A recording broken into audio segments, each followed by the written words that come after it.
The sun had been merciless that day, same as every day before it for the past 3 months. Eli Crow squinted against the glare bouncing off the bleached rocks of Little Sable Creek, watching the water level drop another inch since morning.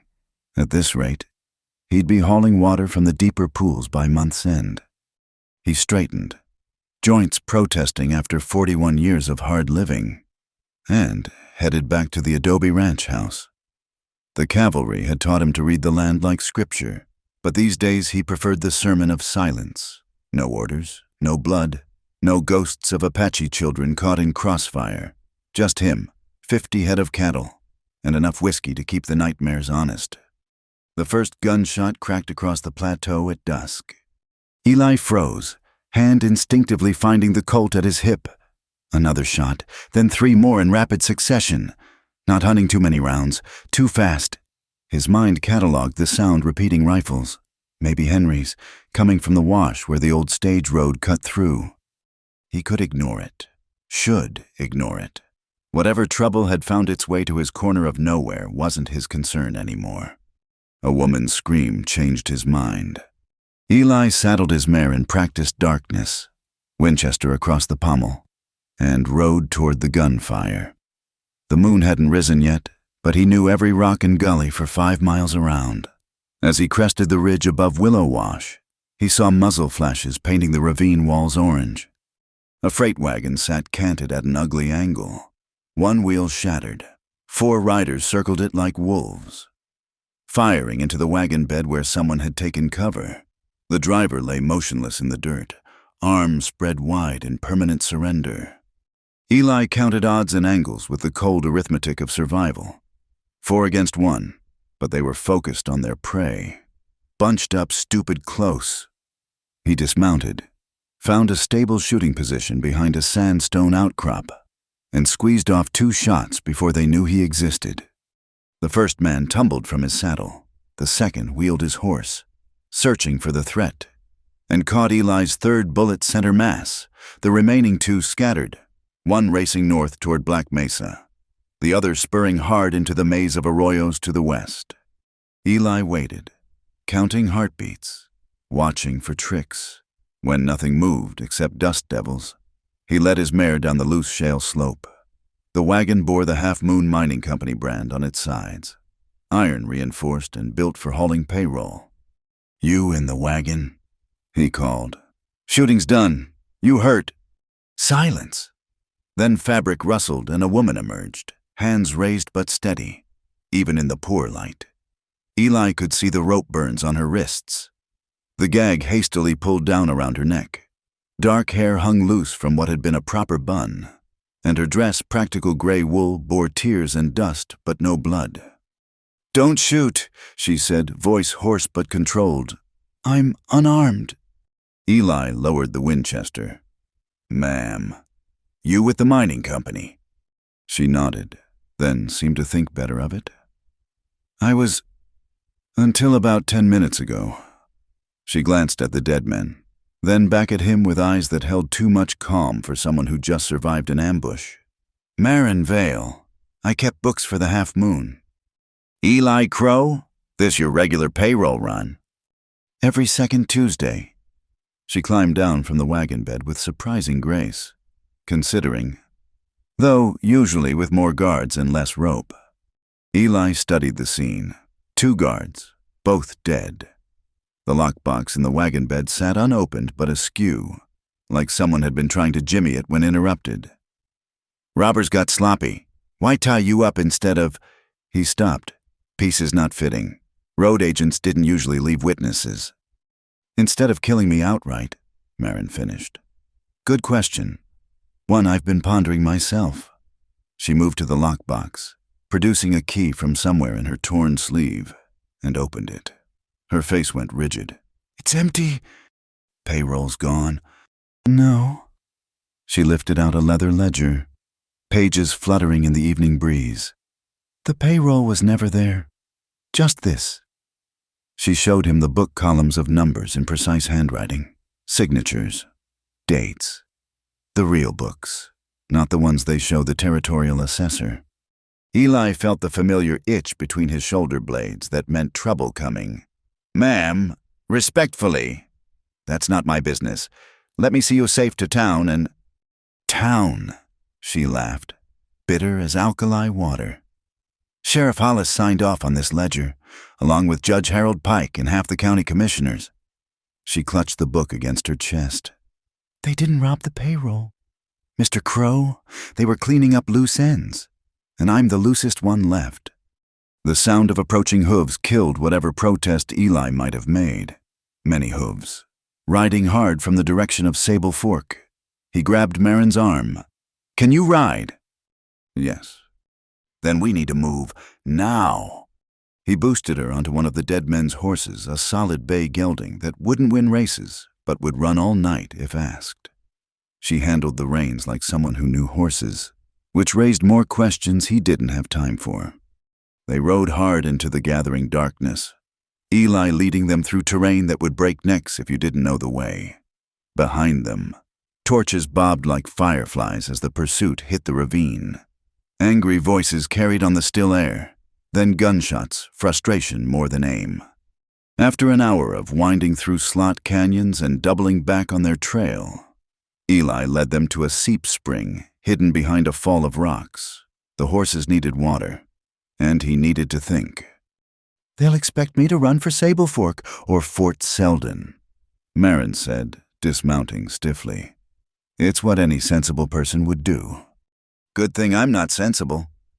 Eli let the horses drink, keeping watch on their back trail. "Got a place we can lay low. Question is whether you trust me more than them." "You just killed 2 men for a stranger. That buys some trust." She paused, studying him in the moonlight that had finally risen. "Though I wonder why. Most folks mind their own business out here." Eli shrugged, heard a woman scream, "Rest just happened." "Just happened," she shook her head. "You, military—" "Was 5th Cavalry, mustered out 6 years back." "That explains the shooting, not the rescuing." He didn't answer that, just topped off canteens and checked cinches. Some things didn't bear explaining, like how a scream in the dark could drag a man back to another ravine, another ambush, where the screams had been younger and he'd arrived too late. They reached his ranch as the stars wheeled toward midnight. Eli led them not to the main house, but to an old line shack built into a hillside, invisible until you were practically on top of it. "Built this for winter camps," he said, lighting a kerosene lamp. "Nobody knows it's here except me and the coyotes." The shack was sparse but clean, a cot, a table, shelves stocked with canned goods and ammunition. Marin sank onto the single chair, exhaustion finally showing through her composure. "Thank you," she said simply, "though I've likely brought hell down on your head." "Won't be the first time." Eli poured water from his canteen into a basin, handed her a clean cloth. "Let me see those wrists."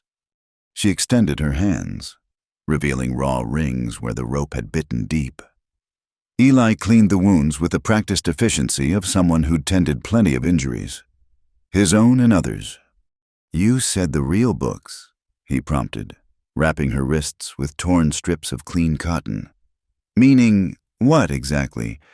Marin hesitated, then seemed to decide concealment was pointless.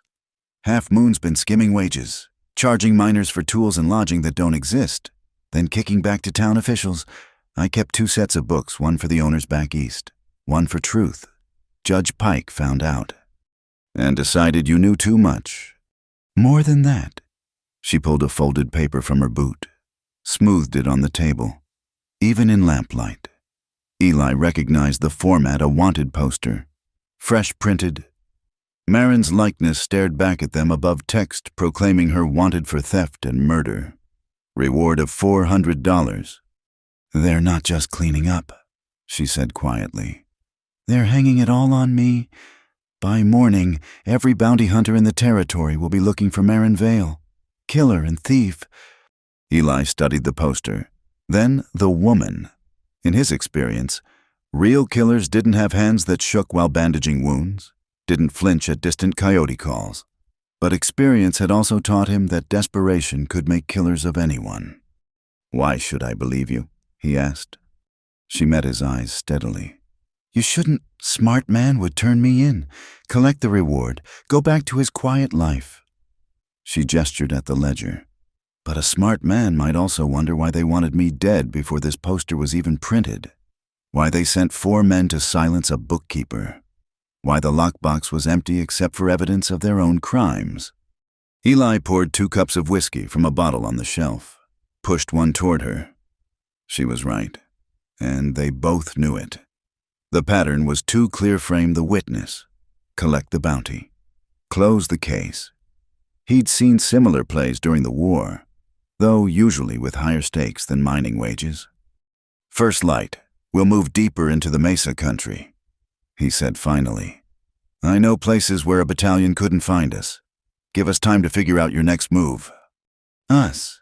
She sipped the whiskey, color returning slightly to her cheeks. "You don't owe me anything, Mr. Crow. You've already done more than—" "Call me Eli. And seems to me when a man saves someone's life, he bears some responsibility for what happens next." He drained his cup, already regretting the words. The last thing he needed was responsibility for anyone but himself and his cattle. But the ledger sat on the table like an accusation, and the woman across from him had the look of someone who'd fight to her last breath for truth. In his experience, such people tended to die bloody and young. Maybe that's why he'd spent 6 years hiding from the world too many graves filled with people who deserved better.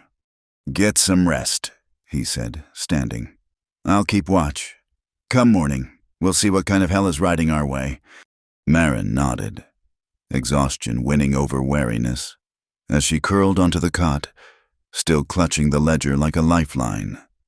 Eli stepped outside into the cool night air. The stars wheeled overhead, indifferent to human troubles, while somewhere in the distance a screech owl called harbinger of death, the Apache said. He'd wanted silence, solitude, a life scraped clean of other people's pain. Instead, he'd invited trouble to his doorstep in the form of a woman with steady hands and dangerous truths. Eli Crow settled against the doorframe, Winchester across his knees, and prepared to wait for dawn. In his experience, hell preferred to ride in with the sunrise, and he had a feeling tomorrow's light would bring more than just another scorching day.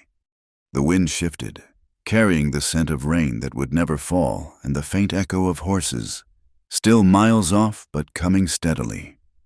Coming for the woman who slept behind him, clutching evidence of crimes that ran deeper than stolen wages. He checked his ammunition, counted cartridges from long habit, and wondered if saving Marin Vale would be his redemption or just another ghost to carry. Time would tell. It always did. The first 3 days taught them the rhythm of survival. Dawn meant moving before the heat turned the land into a furnace. Noon meant finding shade, rationing water, watching the horizon for dust clouds that meant riders. Dusk brought the dangerous hours when shadows could hide friends or enemies equally. Eli showed Marin how to read the desert's language, which plants held moisture in their flesh, where rattlesnakes liked to rest. How to spot the faint deer trails that led to hidden springs. She proved a quick study, those bookkeepers' eyes sharp for detail, whether tracking numbers or tracking sign. "Apaches call this plant ghost flower," he said, pointing to a pale bloom that only opened at night. "Means water within a mile, usually underground." She crouched beside it, fingers gentle on the delicate petals. "Beautiful and practical. The desert's full of surprises. Stay alive long enough, you'll see plenty more." They'd made camp in a box canyon, high enough to spot approach from any direction. The horses grazed on sparse bunch grass while Eli cleaned his weapons and Marin studied the ledger by firelight. "These entries," she said, tracing columns with her finger. "Pike authorized seizures of land parcels here, here, and here. All properties with water access.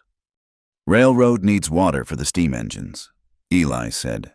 "Heard talk in town about them pushing through to California. But look at the dates. These seizures started 2 years ago, long before any railroad survey. and the reason's unpaid taxes on properties that were tax-exempt. Criminal penalties for crimes never prosecuted. She looked up. They've been collecting water rights through legal theft. Eli fed another stick to the fire. Wouldn't be the first time. Water's worth more than gold out here. Your ranch has a spring, doesn't it, Little Sable Creek? He nodded slowly, understanding dawning. Never had trouble with taxes. Pay them proper every year. When's the last time you verified what the assessor actually recorded?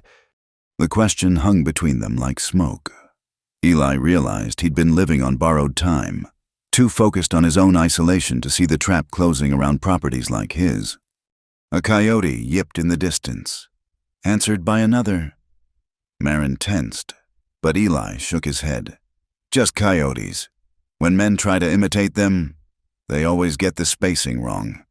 Too eager. You've been hunted before. It wasn't a question. Eli poked at the fire, remembering Apache campaign of '64. Got separated from my unit. Spent 2 weeks playing cat and mouse in the superstitions. Learned to think like prey real quick. But you survived. Not all of me. The words slipped out before he could stop them. He stood abruptly. Get some sleep. I'll take first watch. But Marin wasn't ready to let it go. Those riders we killed, I knew one of them. Tom Briggs. He used to come into the saloon, always polite, always left good tips. Her voice carried a weight of betrayal. How do people turn into that? Money. Fear. Sometimes just because someone tells them to. Eli checked the Winchester's action. More for something to do than necessity. War taught me that. Decent folks doing indecent things because someone with brass on their collar said it was righteous. Is that what happened in '64? He was quiet so long she probably thought he wouldn't answer. Then, village near Sulphur Creek. Got word they were harboring hostiles. Went in hard at dawn, following orders. He paused, throat tight. Wasn't hostiles, just families trying to stay out of the fight. Women, children. By the time we realized... The fire crackled, sending sparks into the star-drunk sky. I'm sorry, Marin said softly. Sorry doesn't bring them back. Nothing does. He met her eyes across the fire. That's why I mustered out. Why I picked this place. Figured the less people around me, the less chance of adding to the body count. Yet you saved me. Maybe I'm just postponing your death. Pike's not going to stop. She surprised him by laughing, though there was no humor in it. Mr. Crow Eli, I've been living on borrowed time since I was 16. Every day above ground is a gift I probably don't deserve. Now it was his turn to wait, letting silence do the asking. Worked in a textile mill back east, she finally said. 12-hour days, 6 days a week. When the owner's son took an interest in me, refusing wasn't really an option. When I finally fought back, they said I'd stolen from the cash box, threatened me with prison. She pulled her shawl tighter despite the fire's warmth. So I ran, changed my name, kept running until I hit desert and couldn't run anymore. Figured I'd built something honest here. Should have known better. Valley's your real name. Does it matter? We are who we choose to be each morning. Yesterday's ghosts only own us if we let them. Eli considered that. This woman who carried ledgers instead of guns, but fought just as hard for her ground. Practical philosophy. Survival usually is. The next morning brought trouble in the form of hoof prints across their intended trail. Eli dismounted, studying the marks. 4 horses, maybe 5. Moving fast but searching a broken pattern that meant they were checking side canyons and washes. Bounty hunters, he said. Not Pike's men, they'd stay in a group. These are freelancers, following the reward. Marin had produced a small pistol from somewhere in her skirts, checking the loads. Can we go around? Not without losing a day, and water. He swung back into the saddle. We push through, but quiet-like. Sound carries strange in these canyons. They moved like shadows, horses' hooves muffled with torn cloth, communication reduced to gestures. The land grew rougher, all sharp edges and sudden drops. good for hiding, bad for running. The attack came at the worst possible place, a narrow defile between two red rock walls. Rifle fire erupted from above, striking sparks off stone. Eli's horse screamed and went down. He rolled clear, dragging Marin behind a fallen boulder as bullets whined overhead. 3 shooters, he said, noting muzzle flashes. Maybe 4. They've got height, but not much cover. Marin pressed against the rock, that little pistol looking toy-like in her grip. What do we do? You stay down. I'm going hunting. Before she could protest, he was moving, using a lifetime of hard lessons. The shooters had made the classic mistake focusing on where their prey was, not where it might go. Eli worked his way up the loose talus, Winchester slung, Colt in hand for close work. The first bounty hunter never heard him coming. Eli took him quiet, hand over mouth, knife doing the necessary work. The second turned at the wrong moment, caught Eli's Colt butt across the temple. The third, sensing trouble, started to relocate. Marin's pistol cracked once, twice, not hitting but making the man duck, giving Eli the seconds he needed. The Winchester spoke once, definitive. When the echoes died, Eli found Marin standing over the unconscious second man, his own rope binding his hands. "Thought I told you to stay down," Eli said. "You were busy. Seemed wasteful to just sit there." She looked at the bound man, then at Eli. "What do we do with him?" Eli considered. Killing unconscious men didn't sit right, but leaving him would bring more trouble. Finally, he took the man's boots, weapons, and horse. Long walk to town barefoot might make him reconsider his career choices.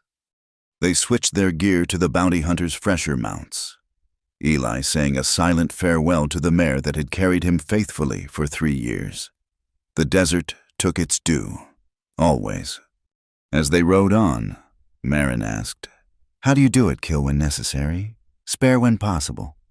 Each moment asks its own question. You answer best you can. Live with the consequences. He adjusted his hat against the climbing sun. That ledger of yours, what's it worth to you? It's proof. Without it, I'm just a saloon girl with stories. Might be safer as just a saloon girl. She straightened in the saddle. Safe was never the goal, just honest. That night they camped near Ojo Caliente, the ancient hot springs steaming in the cold desert air. Eli had avoided the place for years, too many memories of army patrols, treaties made and broken, but they needed the water and the healing. Marin sank into a shallow pool with a sigh that spoke of days of accumulated aches.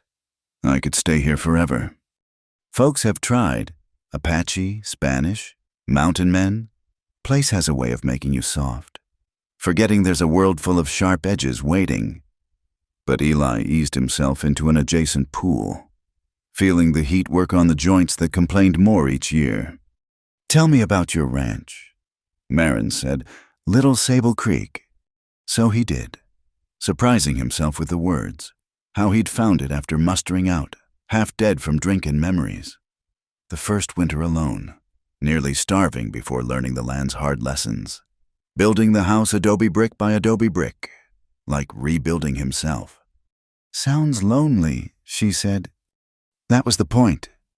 "And now?" He didn't answer, but she nodded as if he had. The stars wheeled overhead, ancient and indifferent, while the springs bubbled their eternal conversation. Tomorrow would bring more running, more danger. But tonight, in this pocket of warmth carved from the cold desert, 2 damaged people sat in companionable silence, each carrying their own ledger of debts and credits. "I know a surveyor in Fort Selden," Marin said eventually. "Honest man, or as honest as they come. He could verify your property records, maybe file copies with the Federal Land Office before Pike can alter them." "That's a week's ride, assuming we live that long." "Then we'd better live that long." Eli found himself almost smiling. "Yes, ma'am. I'll make a note of it." They left before dawn, spirits lifted by hot water and rest, unaware that Jed Carver had picked up their trail, following the secret language of disturbed stones and bent grass that Eli thought he'd hidden. The hunter was coming, and he knew his business as well as Eli knew his. But for now, they rode toward the rising sun. Two people discovering that isolation might protect you from pain, but it also protected you from the possibility of something better. The desert sprawled endless around them, full of thorns and miracles in equal measure, waiting to see which they would find first. They entered Sable Fork as the September heat shimmered off the dusty streets. Marin, wearing widow's weeds borrowed from an abandoned homestead, her face hidden beneath a heavy veil. Eli had trimmed his beard and adopted the slouch of a down-on-his-luck fur trader. Pelts draped across his pack horse that had seen better decades. "Remember," he murmured as they passed the first buildings, "you're Mrs. Sarah Morrison, come to settle your late husband's affairs, grief-stricken, barely speaking. And you're Tom Garrett, bringing me safely to town for Christian charity's sake." She adjusted the veil, voice muffled. "I still think this is madness. Hide in plain sight. They're looking for a fleeing woman, not a grieving widow." The town sprawled larger than Eli remembered. Fed by mining money and railroad speculation, new buildings crowded between the old adobes, a second saloon, a proper hotel, even a photography studio advertising portraits for posterity. Progress, wearing spurs and a 6-gun. They stabled the horses at McCready's livery, Eli playing up a limp while Marin kept her head bowed. The hostler barely glanced at them, more interested in complaining about the heat and the price of grain. Their first stop was St. Joseph's Church, where Father Lyle held court among the faithful and the desperate. The priest was younger than expected, maybe 30, with the kind of eyes that had seen too much suffering and still believed in redemption. "Mrs. Morrison," he said gently, taking Marin's gloved hands. "Please accept my condolences. How may I assist you in this difficult time?" Marin produced a trembling voice that would have fooled anyone. "My husband, he spoke well of you. Father said you were a man who stood for justice, even when it cost you." Something flickered in Lyle's eyes. "Your husband knew me. He worked the Silver Finch mine before the accident." She let the last word hang, weighted with meaning. The priest's jaw tightened almost imperceptibly. "Ah, yes, too many accidents these days. Please, come to my office, Mr. Garrett," Eli supplied. "Just seeing the lady safe, Father." Once behind closed doors, Lyle's demeanor shifted. "Who are you really?" Marin lifted her veil, and the priest's eyes widened. "Miss Vale, they say you murdered 2 men. "They say a lot of things. How many accidents have you buried this year, Father?" Lyle moved to the window, checking the street. 17, all men who asked questions or wouldn't sell their claims. He turned back. "Why come here? Why risk it?" "Because Judge Pike is stealing more than money," Marin said, producing the ledger. "And someone needs to bear witness before he silences everyone who could." The priest studied the columns of numbers, face growing graver with each page. "Dear God, the children's work contracts—" "Not contracts," Marin corrected. "Sales, disguised as apprenticeships. But look at the terms. 7 years labor for room and board, no wages. Penalties for escape that extend the term indefinitely." Eli watched the street while they talked, noting faces and patterns. A man had walked past 3 times, each time pausing near the church steps. "Father, you expecting visitors?" Lyle joined him at the window. "That's Ben Cutter, Pike's man. They watch anyone who comes to see me." He smiled grimly. "The judge doesn't trust servants of a higher authority." "We need more than ledgers," Marin said. "We need witnesses willing to speak." "I know someone. Hector Ramirez. Drives freight wagons. His son died in the Silver Finch last winter tunnel collapse that shouldn't have happened. And Mrs. Alma Hartley runs the dress shop.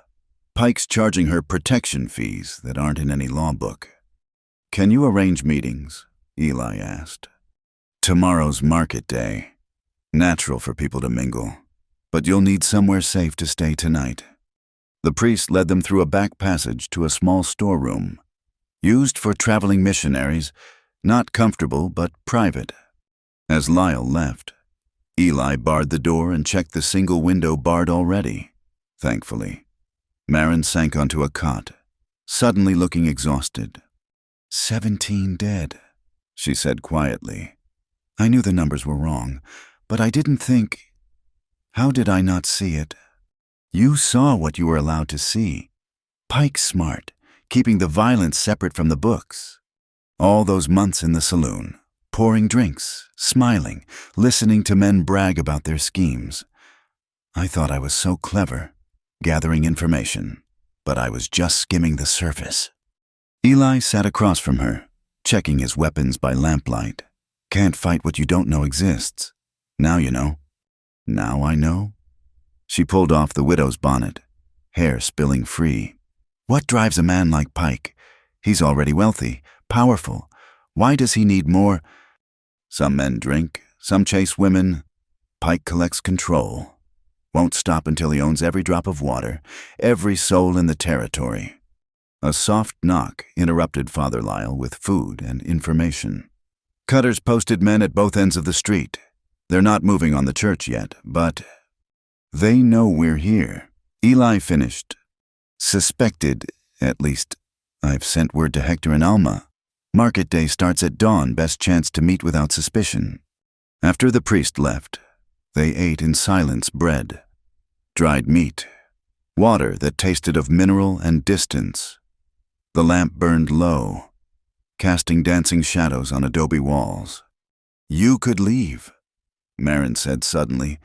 Tonight, take one of the horses. Ride back to your ranch. This isn't your fight. Woman, you say the damnedest things sometimes.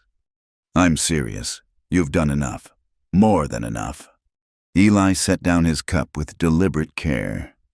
Let me tell you something about enough. Sulphur Creek, that village I mentioned after the smoke cleared. I found a girl, maybe 7 years old, hiding in a root cellar, unmarked, just scared beyond words. I carried her to the field hospital, made sure she was fed, safe, told myself I'd done enough. He paused, memories thick as smoke. Week later, learned she'd been apprenticed to a rancher who worked her like a slave until she died of exhaustion. I'd saved her from bullets just to deliver her to a slower death. That's what enough looks like. You couldn't have known. No, but I could have done more than hand her off and walk away. Could have asked questions, checked on her, given a damn about what happened next. He met Marin's eyes. So no, I won't ride off. Not this time. She was quiet for a long moment. Then, thank you. Morning came wrapped in fog unusual for the season, giving the market an otherworldly quality. Vendors emerged from the mist like spirits, setting up stalls of produce, leather goods, pottery.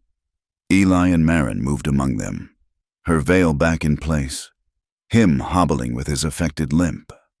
Hector Ramirez found them near the chile vendors, a weathered man with shoulders bent from decades of holding reins. Father says you knew my boy. I knew all the men who died in Pike's mines, Marin said softly. Your son talked about you, said you taught him to read the sky for weather.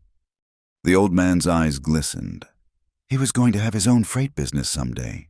Now, he glanced around, then pressed a folded paper into her hand. Manifest from the day he died. Look at what they were hauling out of that tunnel. Alma Hartley appeared as if browsing fabric, a thin woman with steel in her spine. Mrs. Morrison, how lovely to see you. Perhaps you'd like to see my new patterns. In the dress shop's back room, Alma dropped the pretense. That bastard Pike takes 30% of my earnings, says it's for municipal improvements. But the only thing improving is his bank account. Would you testify to that? Marin asked. In front of who Judge Pike, Sheriff Hollis, they're all in it together. Federal marshals, Eli said. Get enough evidence, we can go over Pike's head. Alma laughed bitterly. Federal government's 1,000 miles away and doesn't give a damn about us, but she opened a drawer, pulled out a small journal. I keep my own records, every payment, every threat. You get someone with real authority to listen. I'll talk. They were examining Hector's manifest showing ore shipments far exceeding official mine output when commotion erupted outside. Through the window, Eli saw riders flooding the square. Jed Carver at their head. "Back door!" Alma hissed, but it was too late. Men were already in the alley. Eli pushed Marin behind a curtain of hanging dresses. "Stay hidden, no matter what." The front door exploded inward. Carver entered with 2 men, that famous Remington .44 loose in his hand. He was everything the stories said: tall, cold-eyed, with a rattlesnake's patience. "Mrs. Hartley." Carver touched his hat brim mockingly. "Heard you had customers. Thought I'd pay my respects." "This is a private establishment. Mr. Carver." "Nothing's private when there's a murderer loose." His gaze found Eli. "You there? Garrett, isn't it, fur trader?" Eli affected a nervous stammer. Yes, sir. Just buying some cloth for—" Carver backhanded him casually, sending Eli sprawling. "Liar! You're Eli Crow. Recognize the way you stand, even playing cripple." He smiled thinly. "Served under Captain Morrison at Glorieta Pass. You always did favor that cross-draw rig." Eli spat blood, mind racing. No point in denying now. "Carver, heard you'd gone bounty hunting. Pays better than army wages. Speaking of which," he raised his voice. "Miss Vale, I know you're here. Come out peaceful-like. And Mr. Crow doesn't have to bleed more than necessary." "She's not here," Eli said. Carver sighed, drew his Remington, and shot Alma Hartley in the shoulder. The woman screamed, collapsing against her fabric bolts. "I'll ask again." "Stop!" Marin emerged from the dresses, hands raised. "Don't hurt anyone else." "Miss Vale, a pleasure." Carver gestured to his men. "Tie them both. Judge Pike wants words before the hanging." As rough hands bound his wrists, Eli caught Marin's eye. She gave an almost imperceptible nod. She still had the ledger, hidden in her dress. Evidence survived even if they didn't. They were marched through the streets like captured animals, townspeople watching from doorways with expressions of fear and shame. Father Lyle stood on the church steps, fists clenched but powerless. The jail sat squat and ugly on Main Street, more fortress than law office, but Carver didn't take them there. Instead, they were herded to the Imperial Hotel, up the back stairs to Pike's suite. Judge Harold Pike waited like a spider in an expensive web, all black broadcloth and gold watch chain. Mid-50s, soft-bodied but hard-eyed. He had the look of a man who'd never missed a meal or forgiven a slight. "Miss Vale, Mr. Crow, so good of you to accept my invitation." He gestured to chairs. "Please, sit. We have much to discuss before your unfortunately public executions." Eli tested his bonds tight but not impossible. Beside him, Marin sat straight-backed, dignity intact despite everything. "Nothing to discuss," she said. "Your crimes are documented. Others know what we know." Pike chuckled. "My dear woman, do you think you're the first to try this? Father Lyle has been collecting evidence for 2 years. Where has it gotten him watched by my men? Congregation shrinking, powerless to stop what he knows is happening." He stood, moved to the window overlooking the town. "Progress requires sacrifice. The railroad needs water. I control the water. Simple economics." "And the children," Marin's voice could have etched glass. "Also economics. A labor shortage. The mines need workers. I provide them. Everyone benefits." "Everyone but the children." Pike turned, face hardening. "Enough. Where is the ledger?" "Burned it," Eli lied. "Soon as we knew you were onto us." The judge studied him, then nodded to Carver. The bounty hunter drew a knife, tested its edge. "Mr. Crow, I've found men are more truthful when bleeding. Shall we test that theory?" Before anyone could move, an explosion rocked the building. Then another. Closer. Through the window. Smoke billowed from the direction of the jail. "What in hell?" Pike began. Father Lyle's voice rose from the street below, carrying like a battlefield sermon. "Citizens of Sable Fork, the federal marshals have arrived. All those seeking justice, gather at the church." It was a lie, Eli realized, but a brilliant one. Panicked shouts erupted outside. In the confusion, he surged to his feet, driving his shoulder into Carver's midsection. The knife went flying as they crashed into Pike's desk. Marin moved too, kicking over an oil lamp. Fire spread across papers and carpet as she grabbed the letter opener from Pike's desk. "The window!" Eli shouted, still grappling with Carver. She slashed his bonds instead, freeing his hands just as Carver's fist found his jaw. Eli rolled with it, came up with a dropped knife, and put it between Carver's ribs before the bounty hunter could draw. Pike had produced a derringer, but Marin was already moving. Letter opener finding his gun hand. The judge screamed, weapon clattering away. "The ledger," Pike gasped, clutching his bleeding hand. "I'll pay anything." "Your money's no good anymore," Marin said. They left him there with the dying Carver, smoke thickening as fire found hungry purchase. The hotel stairs were chaos guests fleeing, Pike's men unsure whether to fight fires or phantom federals. Outside, Father Lyle had worked a miracle of misdirection. Half the town seemed to be running toward the church, while the other half tried to save the jail from whatever the priest had used to set it ablaze. "This way." Lyle grabbed them, leading toward the livery. "Hector's waiting with horses and supplies.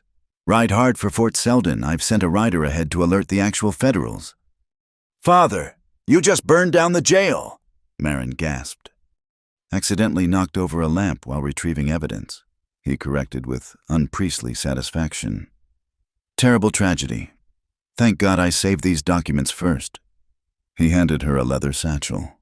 "Everything I've collected, with your ledger. It should be enough." They reached the livery where Hector had 3 horses saddled and ready. The old man pressed a map into Eli's hands. "Water sources marked. Avoid Skeleton Canyon. Pike's men use it regular." "What about you?" Marin asked. "When Pike recovers—" "Let him come." Father Lyle said, "My congregation's been silent too long. Today's sermon woke them up." They mounted quickly, but Marin turned back one last time. "Why help us? You could have stayed safe, stayed quiet." The priest smiled sadly. "Because somewhere tonight, a child is crying in the dark, wondering why God allows such cruelty. I cannot face that child without being able to say I tried." Then they were riding, 3 horses thundering into the desert as Sable Fork burned behind them. The ledger bounced against Marin's ribs, wrapped in oilcloth and hope. Eli's side ached where Carver had landed punches, but he was alive. They both were. For now. The sandstorm hit 2 hours after they'd fled Sable Fork, as if the desert itself had risen to swallow all evidence of their passage. One moment the horizon shimmered clear. The next a wall of brown death rolled toward them like God's own fist. "Off the horses!" Eli shouted over the rising wind. "Down in that wash?" They half fell, half slid into a dry riverbed, dragging the terrified animals after them. Eli threw his body over Marin as the world disappeared in a howling fury of sand and darkness. The horses screamed, fighting their hold, but letting go meant death for beast and human alike. Time lost meaning in that brown hell. Could have been minutes, could have been hours. Sand worked into everything: eyes, nose, mouth, lungs. Breathing became an act of will. Each inhalation a battle against suffocation. When it finally passed, they lay gasping like landed fish. The landscape had transformed, dunes shifted, familiar landmarks erased. Eli spat mud, helped Marin sit up. "You hurt." She coughed, producing more mud. Define hurt. But she was moving, checking the oilcloth bundle still secured beneath her coat. The ledger's safe. Good, because I think we just lost our trail. He studied the reformed terrain. Storm might have done us a favor, though covered our tracks better than a week of trying. They excavated the horses, pouring precious water to clear sand from nostrils and eyes. One pack had torn loose their food supplies, scattered to the wind. What remained would last maybe 3 days if they were careful. Fort Selden, Marin asked. Still 4 days, maybe 5 in this mess. Eli pointed southeast. But there's another option. Dry Rock settlement, about 2 days. Might find supplies, maybe word of Pike's men. Or Pike's men themselves. True, but dying of thirst won't help anyone read that ledger. They rode through the afternoon. The post-storm air thick and oppressive. Every surface wore a coat of fine dust, turning the world sepia-toned. Eli navigated by instinct and sun angle. Those old cavalry skills, the only thing between them and wandering lost until death. Near sunset, they spotted riders 6 men moving in a search pattern across the flats below their position. Eli pulled Marin behind a ridge of volcanic rock, dismounting quiet as thought. Pikes? She whispered. He studied them through scratched field glasses. Maybe just regular bandits. Either way, not friendly. The riders passed below, one stopping to drink from a canteen. Eli could hear their voices carried on the still air. The waste of time. That storm buried everything. Judge wants them found, especially the woman. Double our money if we bring her breathing. Marin's hand found his, squeezing tight. He squeezed back, watching until the riders vanished into the heat shimmer. Only then did they move, taking a longer route that added miles but kept ridge lines between them and pursuit. That night they made cold camp in a cluster of house-sized boulders. No fire to mark their position. The temperature plummeted as it always did. Desert extremes trying to kill them with ice after failing with fire. They huddled together for warmth, propriety a luxury they couldn't afford. Marin shivered against him, and Eli wrapped them both in his coat. Tell me about after, she said through chattering teeth. After we reach Fort Selden, after the Federals arrest Pike. What then? I hadn't thought that far. Liar. You're always thinking 3 moves ahead. He was quiet for a moment. Figured you'd go back east. With Pike gone, nothing keeping you here. Nothing. The question hung between them like a third presence. Eli found himself remembering her face in the lamplight that first night, fierce with purpose despite her fear. How she'd freed his hands in Pike's office when she could have run. The way she'd laughed at the hot springs. Like joy was something she just remembered existed. Could teach, he said finally. Plenty of settlements need someone who can cipher and read. Proper towns, not just mining camps. I could, or... She shifted to look at him in the starlight. I could learn to ranch. Heard there's a place called Little Sable Creek might need help. Ranch life's hard. Harder than town living. So's running, so's being alone. He didn't have an answer for that. So they sat in silence while the stars wheeled overhead and coyotes sang their ancient songs in the distance. Dawn came pale and dusty, the storm's aftermath painting everything the color of dried blood. They moved early, before the heat could build, but by noon the horses were stumbling. There, Eli pointed to a dark line against the hills. Vegetation means water. It was a seep spring, barely more than a trickle, but enough. While the horses drank, Eli refilled canteens and Marin foraged for edible plants, prickly pear pads, mesquite beans, anything to stretch their remaining food. That's when they heard a child crying, somewhere among the rocks above the spring. Eli drew his Colt, motioning Marin to stay put, but she was already moving toward the sound. Among a tumble of boulders, they found them a Mexican woman, maybe 30, clutching a boy of perhaps 10.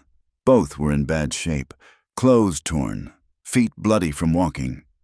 Please, the woman gasped in accented English. help us. Marin was already kneeling, offering water. What happened? The mine. My husband died in the cave-in. When I tried to leave, to take Miguel home to family, they said we owed money, contract penalty. She pulled back her sleeve, showing rope burns matching Marin's. We ran 3 days now. Pike's operation, Eli said grimly. The boy Miguel stared with eyes too old for his face. They hurt Mama, said we belonged to them. Something cold and familiar settled in Eli's chest. That same feeling from Sulphur Creek, from every time he'd seen power grinding the powerless into dust. But this time, he could do more than walk away. Can you ride? He asked the woman. I think so. Then you're coming with us, both of you. Marin was already adjusting supplies, making room on her horse for the boy. No discussion needed, some things were too clear for words. They made slow progress with their doubled load, but leaving the woman and child meant condemning them to death or recapture. As the sun peaked, Eli spotted dust clouds on their back trail. Company coming, he said quietly. The woman Rosa clutched Miguel tighter. They found us. Maybe, maybe not. Eli studied the terrain. That ravine ahead, good place for an ambush. Marin, take them into those rocks. If this goes bad, we're not splitting up. Her tone brooked no argument. Rosa, can you shoot? The woman nodded slowly. My husband taught me. Eli handed her his backup pistol. Then we make our stand together. They positioned themselves along the ravine's rim, good cover, clear fields of fire. The dust cloud resolved into riders, 8 of them, moving with the casual confidence of men who'd done this before. But as they entered the ravine, Eli noticed something odd. No scout, no flankers. Either they were very stupid or very sure of themselves. The lead rider called out, Eli Crow, we know you're up there. Just want to talk. Eli recognized the voice. Tom Jeffords. Used to ride with the Arizona Rangers, not one of Pike's usual men. Talk from there, Tom. Eli called back. Fair enough. Jeffords removed his hat, showing empty hands. Got a proposition. Judge Pike's offering $5,000 for the woman and the ledger. But here's the thing, we take the money, deliver empty air. You keep riding, we keep collecting. And if we say no, then we earn it the hard way. But I'd rather not. That storm played hell with everybody. We're all tired, all thirsty. Bloodshed seems wasteful. Marin spoke up. What about them? She pointed at Rosa and Miguel. They part of your proposition. Jeffords shrugged. Never seen them before in my life. It was tempting. Take the offer, avoid the fight, live another day. But Eli had made that bargain before, traded conscience for convenience. It never ended well. Can't do it, Tom. You ride on back. Tell Pike his money's no good here. The ranger sighed. Had to try. He replaced his hat. Boys, seems we're doing this the hard way. The fight was brief but vicious. Rangers were good, but Eli had position and desperation. Marin proved she could shoot more than ledger entries, dropping a man clean at 40 yards. Rosa's gun spoke twice, protecting her son with a mother's fury. When the smoke cleared, 3 Rangers were down, the rest retreating with their wounded. Jeffords himself bled from a graze along his ribs. This isn't over, Crow, he called as they withdrew. Never is, Eli muttered. They abandoned the ravine immediately, knowing reinforcements would come. The horses were played out, barely managing a trot. By late afternoon, even that was optimistic.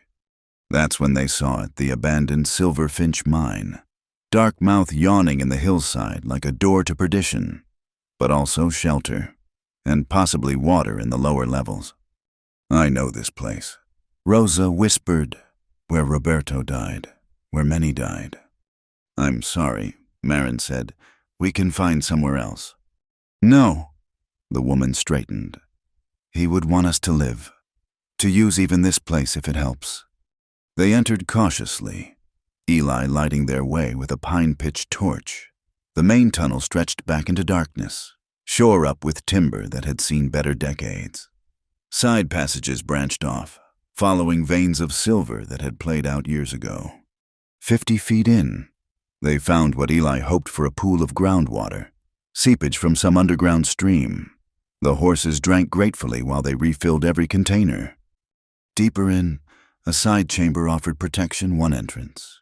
Ventilation shaft for air. Even old mining equipment they could use as barricades. As they settled in, Miguel spoke for the first time in hours. Papa worked here, said the mountain was angry, wanted its silver back. Mountains don't get angry, Eli said gently. Then why did it fall on him? Eli had no answer for that. Some questions cut too deep for words. They made a small fire from broken timber, the smoke drawing up through natural vents. In the flickering light, Marin opened the ledger, showing Rosa the entries. "This is evidence," she explained. "Proof of what Pike's been doing. We get this to federal authorities. Things change." Rosa studied the numbers. "My Roberto, his name is here, listed as asset transfer, like he was cattle." "I'm sorry." "Don't be sorry. Be angry." Rosa's eyes burned fierce. "Use this. Stop them from doing it to others." That night, as the others slept, Eli sat watch at the chamber entrance. The mine breathed around them, timber creaking, water dripping its endless rhythm.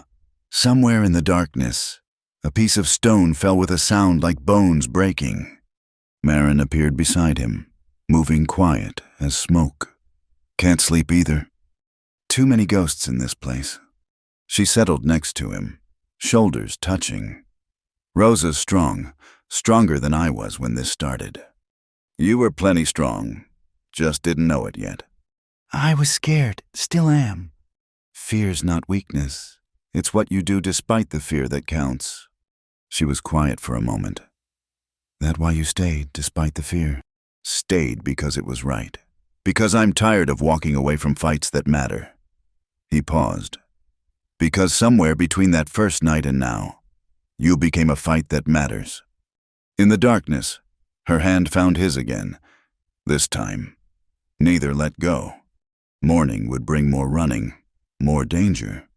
Pike's men would track them eventually, and the mine offered protection but also trapped them.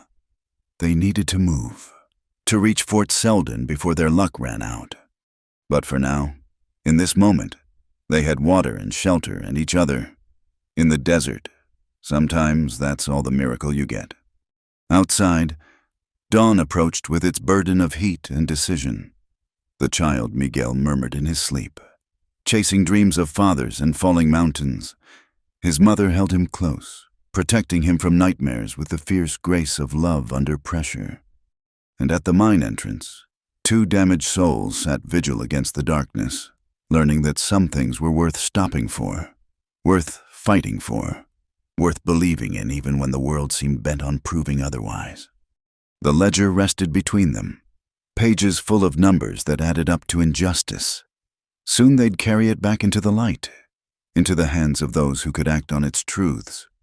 But first, they had to survive the night, the pursuit, the desert that wanted them dead as much as any bounty hunter. In the distance, coyotes called to the fading stars. The mine exhaled its cold breath. And somewhere beyond the hills, Judge Pike waited in his web of law and lies, not knowing that his carefully built empire had already begun to crumble. One ledger, one woman who wouldn't be silenced, one man who'd finally found something worth protecting. In the desert, sometimes that's enough to change everything. The storm came without warning, born from the collision of desert heat and mountain cold. First came the wind, moaning through the mine shaft like the voices of all who'd died there. Then thunder, shaking loose rocks from the ceiling. When the rain finally hit, it fell in sheets that turned the desert into a temporary sea. "Away from the entrance!" Eli shouted as water began flooding into the tunnel. They retreated deeper, but the old mine had other ideas. A support beam, weakened by years in water, gave way with a crack like gunfire. The ceiling came down in a cascade of rock and timber. Eli threw himself over Marin, feeling stones hammer his back. When the dust settled, they were sealed in the entrance, now a wall of rubble. Miguel whimpered in the darkness until his mother struck a match. Their chamber remained intact, but the way out was gone. "We're trapped," Rosa said simply. "No." Eli studied their surroundings by matchlight. Mines always have more than one entrance. Air shaft, drainage tunnel. Something, but searching meant splitting their meager light. They worked in pairs, Eli and Miguel exploring one passage, Marin and Rosa another. The boy proved useful, small enough to check spaces Eli couldn't reach. "Senor Eli," Miguel called from a narrow crevice. "Wind. I feel wind." Sure enough, air moved through the crack. Somewhere beyond lay another exit, but the passage was too small for adults, barely wide enough for the boy. "I can get through," Miguel said bravely. "Find help." "No," Rosa's voice broke. "I won't lose you too." Mama, I can do this. Papa would want me to try. As they debated, Marin noticed Eli had grown quiet, sitting heavily against the wall. In the torchlight, she saw why his shirt was soaked with blood where the falling rocks had done more than bruise. "You're hurt." She knelt beside him, pulling back fabric to reveal deep gashes across his shoulders and back. "Had worse," he said through gritted teeth. "Not helpful." She turned to Rosa. "We need clean cloth. Water." They worked by feel as much as sight, cleaning wounds that made Eli hiss despite his stoicism. The worst was a puncture near his ribs, not deep enough to kill quickly, but certain to fester without proper treatment. "Shoulda let Jeffords shoot me," Eli muttered. "Cleaner than dying of blood poisoning in a mine." "You're not dying," Marin said fiercely. "Not now. Not after everything." She tore strips from her petticoat for bandages, while Rosa searched her memory for healing plants that might grow nearby if they could reach them. The rain still pounded outside, seeping through cracks, turning their sanctuary into a dripping cave. As Marin worked, she found herself talking anything to keep Eli conscious and fighting. "First time I saw you, I thought you were another bounty hunter. The way you came down that ridge, all cold purpose and deadly grace. Then you spoke, and your voice was kind. Been so long since anyone spoke kind to me without wanting something." "Wanted something," Eli admitted. "Wanted the shooting to stop. Wanted to stop adding to my body count." "Is that all?" He caught her hand, stilling its motion. "No. Wanted to see you safe. Wanted to hear you laugh again like you did at the Springs. Wanted—" He stopped, fever or honesty making him reckless. "Wanted to wake up next to you without death breathing down our necks." The words hung in the damp air. Marin felt tears she couldn't afford to shed, not when he needed strength more than sentiment. "Then don't you dare die on me, Eli Crow. We've got waking up to do." Rosa returned with Miguel. The boy hadn't found an exit, but he'd discovered something else. Old mining equipment, including a star drill and sledgehammer. If they couldn't find a way out, maybe they could make one. They took turns, Rosa and Marin swinging the hammer while Miguel held the drill, working to widen the crack he'd found. The ringing of metal on metal echoed through the mine, a dinner bell for anyone searching, but they had no choice. Hours passed. Eli drifted in and out of consciousness, muttering about Apache raids and dead children. His fever climbed despite Marin's efforts. She cradled his head in her lap, singing softly old church hymns her mother had taught her before whiskey took precedence over lullabies. "Don't sound like a saloon girl," Eli said during a lucid moment. "Wasn't always one. Had dreams once. Schoolteacher. Maybe helping children read their way to better lives. Still could." "After this, if Pike doesn't kill us, if infection doesn't take you, if we somehow convince federal judges to care about dead miners and stolen children." She laughed bitterly. "That's a lot of ifs." "I've bet on worse odds." His hand found hers, hot with fever but steady. Marin Vale, when this is over, however it ends, want you to know something. Save it. Tell me when you're not half dead. Might not get another chance. He struggled to sit up. Failed. Settled for meeting her eyes. You brought me back to life. Not just saving me, making me remember why saving matters. Why fighting matters. Why tomorrow's worth reaching for. She bent down, pressed her lips to his forehead. Then reach for it. Fight for it. For us. A crack like thunder interrupted not storm, but stone breaking. Rosa's sledgehammer blow had finally opened a gap wide enough for a person. Beyond, faint light suggested another chamber, possibly a way out. They moved Eli carefully, every jostle bringing groans he tried to suppress. The new passage led upward, following an old ore vein. Water had carved channels in the rock, making footing treacherous, but also proving connection to the outside. Then blessed sight daylight through a gap ahead. Not big, but with work they could enlarge it. The storm had passed, leaving that peculiar clarity that follows desert rain. I'll go first, Marin said. Make sure it's safe. She squeezed through, emerging on a ledge halfway up the hillside. Below, the desert steamed in post-storm sunshine. No sign of pursuit, though that meant little. Working together, they widened the opening enough to bring Eli through. He was barely conscious now, skin burning with fever. They needed help, real medicine, or he wouldn't last another day. There, Rosa pointed to smoke rising perhaps 5 miles distant. Settlement, maybe, or travelers, or Pike's men, Marin added grimly. But choice was luxury they didn't have, using mining timbers as a makeshift travois. They began the torturous journey toward that smoke. Every bump brought fresh blood seeping through Eli's bandages. The sun peaked and began its decline before they reached the source, not a settlement, but a camp. Army camp. Blue uniforms marking them as cavalry from Fort Selden. Thank God, Marin breathed. Then louder. Help! We need help! Soldiers came running, weapons drawn until they saw the women and child. The wounded man. A sergeant took charge, barking orders that spoke of long experience. Get the surgeon, Murphy. Water for these people. Collins, send a rider to the fort. Tell them we found the Vale woman. You know who I am? Marin asked. Ma'am, half the territory's looking for you.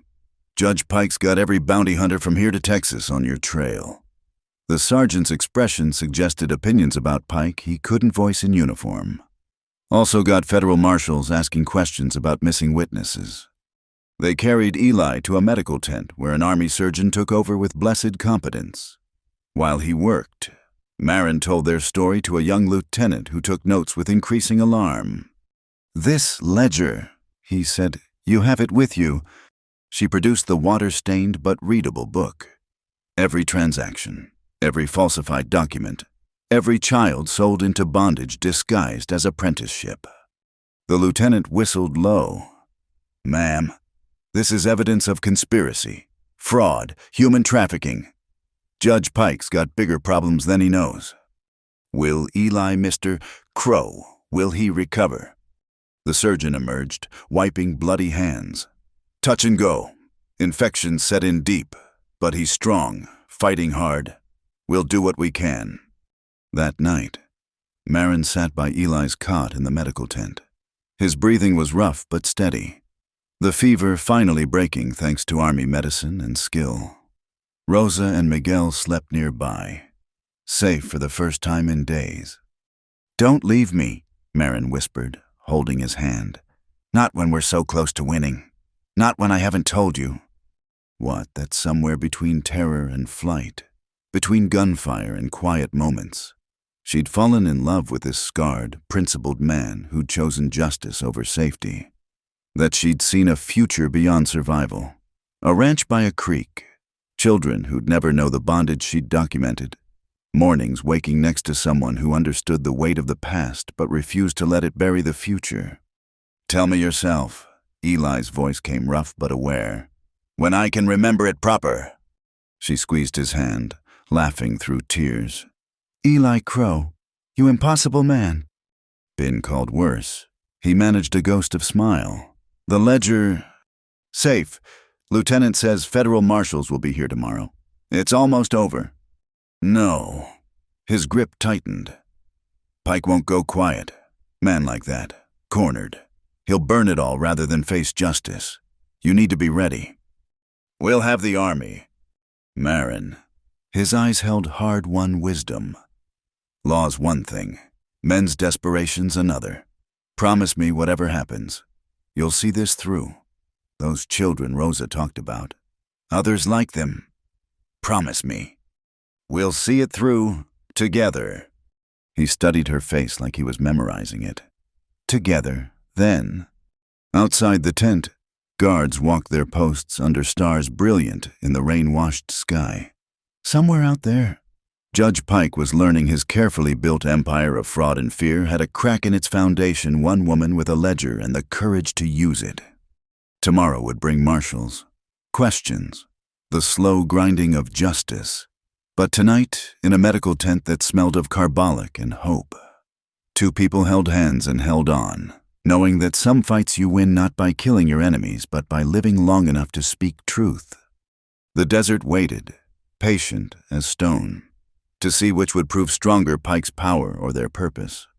But for now, in this moment between storm and sunrise, love had carved its own small territory from the vastness of fear. Marin began to sing again, soft hymns for the living instead of the dying. Eli's breathing steadied, matching the rhythm, and in the corner, Rosa held her son close, whispering prayers of gratitude for deliverance and strangers who'd chosen to be family. The ledger sat in the lieutenant's lockbox, numbers waiting to become justice, but here in the tent, what mattered wasn't written in columns, it was written in scars and choices, in hands that held on when letting go would have been easier, in hearts that found each other in the hardest of places. The fever broke fully near dawn, sweat replacing fire. Eli woke clear-eyed to find Marin still there, still singing, still standing guard over their improbable future. "It hurts," he admitted, first honest assessment of the wounds that had nearly killed him. "I know," she said, smoothing hair back from his forehead. "But don't you dare stop fighting. Not now." He managed the faintest smile. Wouldn't dream of it, Darlin. Got too much to live for now. And in those words, in that moment, the ledger's cold numbers transformed into something more, a promise that the truth they carried would outlive the lies it exposed, that love could grow even in the desert, that sometimes the best revenge against injustice is simply refusing to let it win. The federal marshal arrived at dawn. Not the grizzled lawman Marin expected, but a young woman named Catherine Bright, badge gleaming on her vest. She rode into camp, flanked by 2 deputies, authority sitting easy on her shoulders despite her 30-odd years. Miss Vale Marshal Bright dismounted with economy of motion.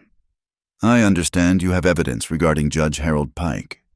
Marin produced the ledger, now wrapped in oilcloth for protection. "Everything's here. False contracts, embezzled funds, illegal seizure of lands, and trafficking in child labor." The marshal's eyes hardened as she scanned the pages. "This is thorough. Your work." "I kept the books. When I tried to leave, they decided I knew too much.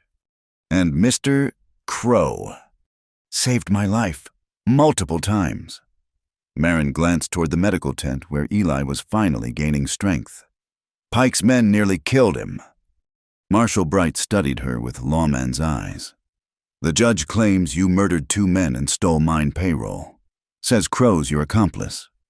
The payroll was already gone when they ambushed me. As for the men..." Marin met her gaze steadily. "They died trying to silence me. Eli stopped them." "I believe you." The marshal's voice carried weight. "Had a telegram from Father Lyle in Sable Fork.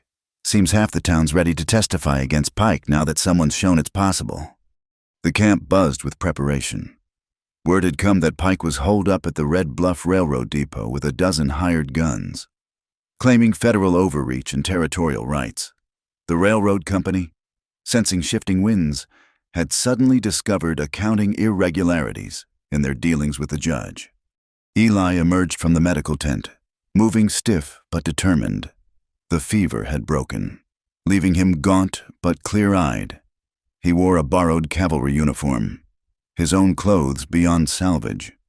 "Marshal," he nodded to Bright. "Hear you're planning to arrest Pike." "That's the idea. Man's gathered quite a force, though." "He'll have more than guns. That depot's where the railroad's been stockpiling water rights documentation.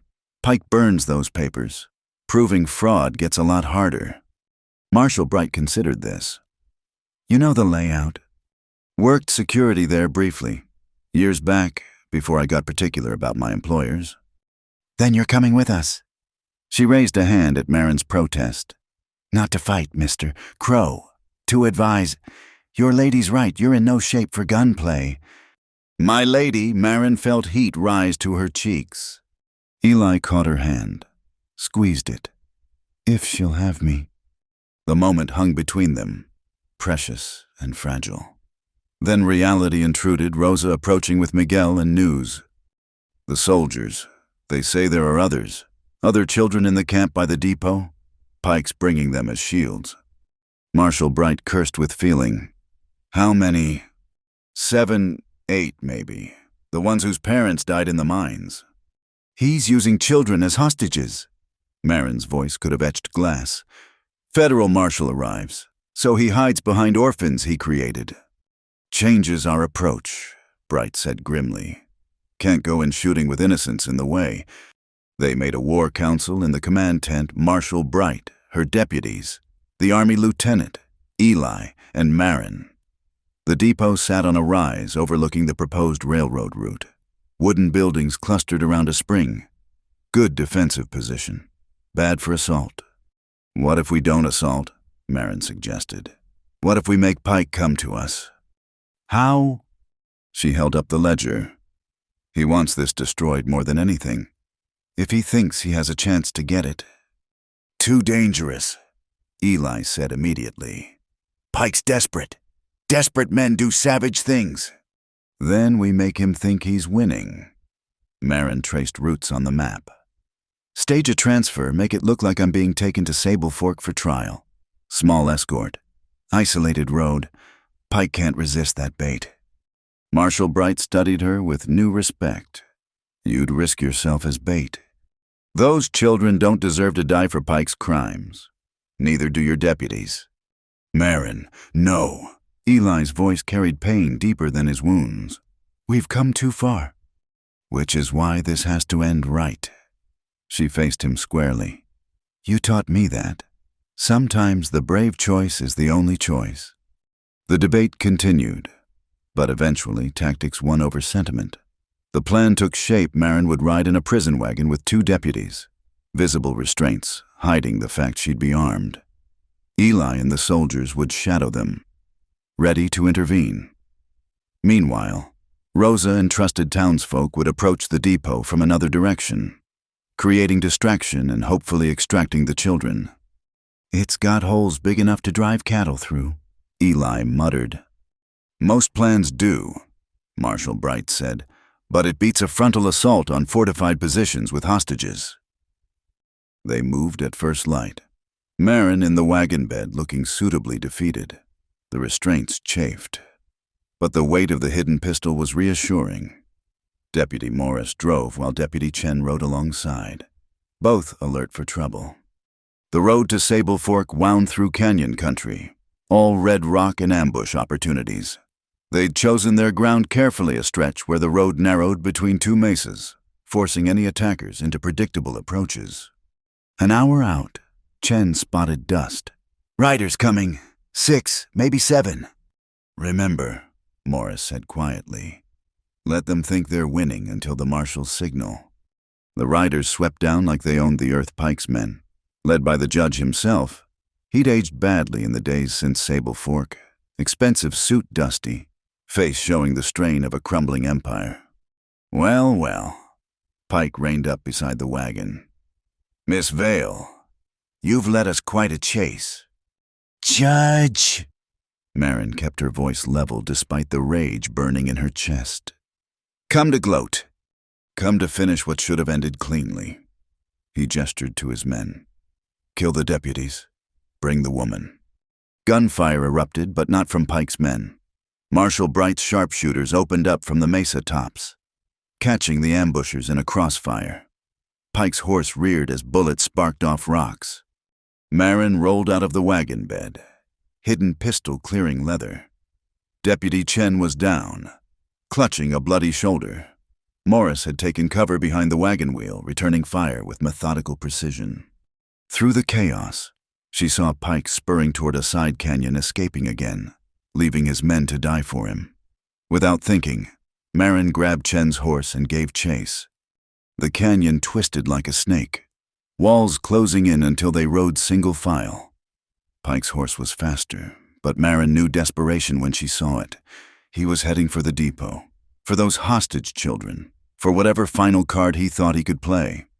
They burst from the canyon onto the plateau, where Red Bluff Depot squatted like a toad. Smoke already rose from one building, Rosa's distraction working. Marin could see small figures being hustled away from the chaos, the children, rescued while Pike's remaining men rushed to fight fires. Pike saw it too, his kingdom falling, his leverage gone. He wheeled his horse, facing Marin with naked fury. You righteous bitch, you've destroyed everything. You destroyed yourself. I just kept good records. He went for his gun.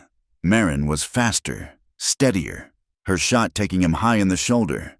Pike tumbled from the saddle, gun spinning away into the dust. She dismounted, carefully, keeping her pistol trained on him. The judge lay gasping, blood spreading across his fancy shirt, looking smaller than all the fear he'd caused. Was it worth it? She asked. All those deaths, all that suffering, for what money power? Progress, he spat. Railroad's coming whether you like it or not. Future doesn't care about your moral squeamishness. Maybe not, but it doesn't require child slavery either. Horses thundered up Eli on a borrowed mount, face gray with pain and effort. Behind him, Marshal Bright and the surviving deputies. They formed a circle around the fallen judge. Harold Pike, Marshal Bright intoned formally. You're under arrest for conspiracy, fraud, murder, human trafficking, and crimes against the territory. You have the right to federal counsel. I'll hang anyway. Pike gasped. Least I'll have company? You think the railroad will thank you? They'll just send another man like me. Maybe worse. Maybe, Eli said, dismounting stiffly. But he'll know what happened to you. Might make him think twice. They bound Pike's wound enough to keep him alive for trial. As deputies loaded him onto a wagon, Marin felt the weight of weeks lifting from her shoulders. It was over. Really, truly over. You shouldn't have ridden alone, Eli said quietly. Could have lost you. Could have lost you a dozen times over. Guess we're even. He pulled her close, mindful of his healing wounds. Don't want to be even. Want to be together, proper together. Is that a proposal? Eli Crow. It's a promise. Soon as I can stand before a preacher without falling over. She kissed him then, there in the dust and gun smoke, while federal marshals arrested the rest of Pike's gang and rescued children laughed for the first time in months. It tasted of endings and beginnings, of justice served and futures possible. Rosa appeared with Miguel, both smiling through tears. The children are safe, all of them. Some have family to return to. Others, she looked at Marin hopefully. They'll need homes, good homes. We'll figure it out, Marin promised. Every last one. The sun climbed toward noon, baking the earth as it always had, indifferent to human drama. But something had shifted in the territory's balance. Word would spread Pike was finished, his web of corruption torn apart by one woman with a ledger and the courage to use it. They made a strange procession back to Fort Selden federal marshals, army escorts, rescued children, and two people who'd found each other in the midst of running for their lives. The ledger rode in Marshal Bright's saddlebags. Evidence that would see trials and justice in proper courtrooms. But for Marin and Eli, justice had already been served in smaller ways, in children's laughter, in Rosa's tears of relief, in the knowledge that tomorrow would dawn without Pike's shadow across the land. "What now?" Eli asked as they rode side by side. "Now we heal, we testify, we make sure this sticks." Marin smiled. "Then we go home." Home. Little Sable Creek, unless you've changed your mind about needing help with that ranch. "Woman, I'd deed you half the territory if I owned it." "Just the ranch will do, and maybe—" She glanced back at the children riding in the supply wagon. "Maybe we make room for some of those who need it." Eli followed her gaze. Understanding. A ranch could be more than cattle and water rights. Could be a place where broken things mended, where children learned to read and cipher and trust again, where two people built something worth having from the ashes of what they'd survived. "Yes," he said simply. "Let's do that." The road stretched long before them, but for the first time, it led somewhere worth going. Behind them. Smoke still rose from the depot where Pike's empire had burned. Ahead, the mountains stood eternal, promising hard work and clean starts and mornings that dawned without fear. Marin reached over, took Eli's hand, his fingers, scarred from war and work, intertwined with hers scarred from different battles, but the same war against injustice. Together. They rode toward whatever came next, knowing that some victories were worth any price paid to achieve them. The ledger would have its day in court, the children would have their futures restored, and two people who'd started as strangers in the night would have their chance at the life they'd fought to preserve. In the high desert of New Mexico territory, under a sun that blessed saint and sinner alike, justice wore a woman's face and spoke with a quiet man's determination. It wasn't the ending of all wrongs. Pike had been right about progress and its costs, but it was an ending nonetheless. And more importantly, it was a beginning. The abandoned railway dam loomed against the sunset like a monument to greed, tons of earth and timber holding back what should have been a reservoir, but had become Pike's weapon of last resort. From their vantage point on the ridge, Eli could see water already seeping through cracks, the structure groaning under pressure it was never meant to bear. "He's lost his mind," Marshall Bright said, lowering her field glasses. "That dam gives way. It'll wash out every homestead downstream, including Little Sable Creek." Eli's jaw tightened as he recognized Pike's final gambit if he couldn't own the water. He'd use it to destroy everyone who'd stood against him. They'd tracked Pike here after he'd escaped custody during transfer, killing one deputy and wounding another. Desperation had stripped away his veneer of civilization, leaving only the cornered animal beneath. Now he waited behind that failing dam with his last loyal men, betting everyone would be too afraid of catastrophe to pursue. "How long before it fails?" Marin asked. "Hours, maybe less." Eli studied the structure with practiced eyes. "See how it's bowing in the middle. Pike probably weakened it further when he holed up there. The family's downstream.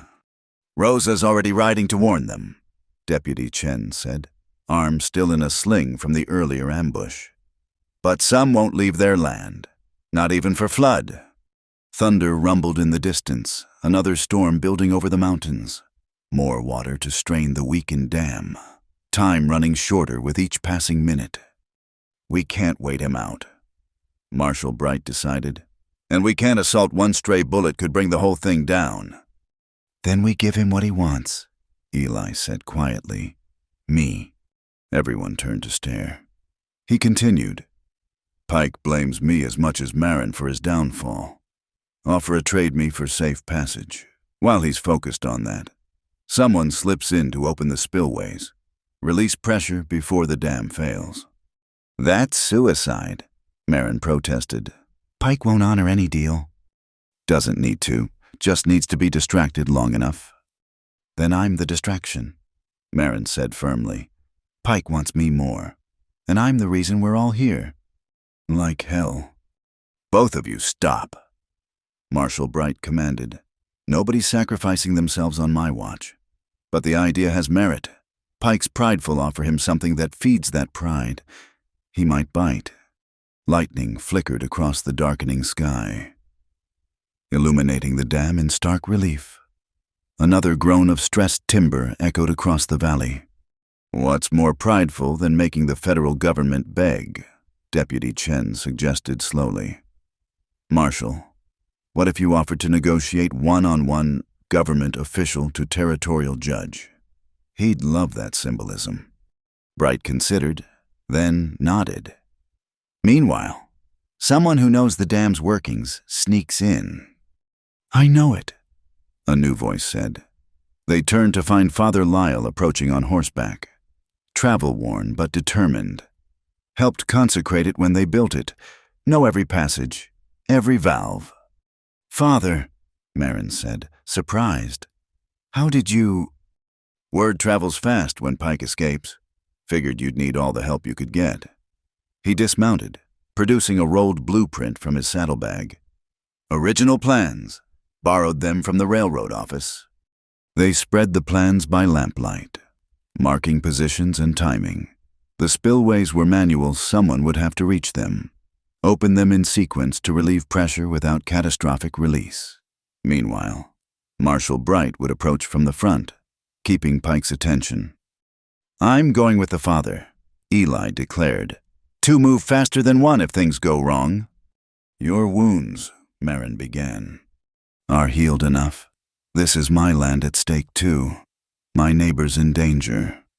He met her eyes. Some things are worth the risk. She knew that tone argument was useless.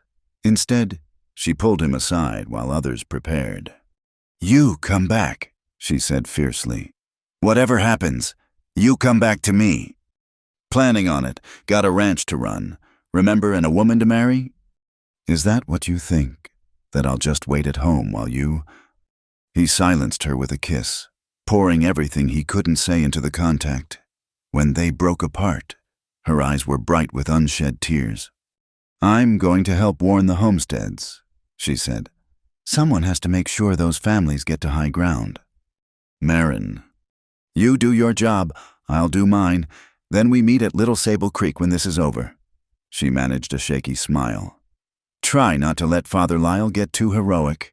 Man of God shouldn't have to do our bloody work. They parted in the gathering darkness, Marin riding hard for the threatened homesteads. Eli and Father Lyle circling toward the dam's maintenance access. Marshal Bright and her remaining deputies prepared for the most dangerous negotiation of her career. The storm broke as they reached the access tunnel, rain hammering down in sheets that turned the ground to mud. Good for covering their approach, bad for everything else.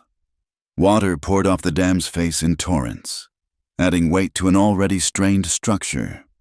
God's timing could be better, Father Lyle muttered, then crossed himself. Forgive me. They entered the tunnel, barely more than a maintenance crawlway. Eli led with his pistol drawn, the priest following with a lantern shrouded to give minimal light. The sound of rushing water echoed around them below. Beside, above, the whole structure vibrated with barely contained force. Voices ahead made them freeze. Two of Pike's men, stationed at the first spillway valve. Crazy to stay here? Dam's going to go. Pike says, we do rather face flood than him. Eli glanced at Father Lyle, who nodded. They couldn't use guns too much noise. Instead, they crept forward in the darkness. The guards never saw them coming. Eli's gun butt found one skull while the priest with surprising efficiency choked the other unconscious with his own rifle sling. Seminary taught interesting things in your day, Eli observed. Jesuits believe in practical education.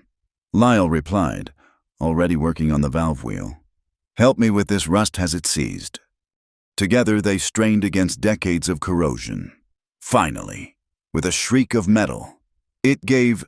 Water began flowing through the spillway, not enough to drain the reservoir, but enough to reduce pressure. 3 more to go, the priest said. Spread along the dam face? Outside, they could hear Marshal Bright's voice carrying on the wind. Judge Pike, this is Federal Marshal Catherine Bright. I'm approaching under flag of truce to discuss terms. Pike's response was lost in thunder, but apparently favorable. They heard no gunshots. Yet, the second valve sat in an exposed position, visible from Pike's main position. They waited for lightning to pass. Then Eli sprinted across while Father Lyle provided cover. His wound screamed protest, but he made it, working the valve as quickly as possible. That's when everything went wrong. A section of dam facing gave way, not catastrophic, but enough to send a wall of water cascading into the maintenance area. Eli heard Father Lyle shout. Then the priest was swept past in the torrent. Without thinking, Eli dove after him, catching the older man's coat as they tumbled through rushing water. They slammed into a support pillar, Eli taking the brunt of impact. Stars exploded across his vision, but he held on, dragging them both to a maintenance ladder. "Go!" Lyle gasped, coughing water.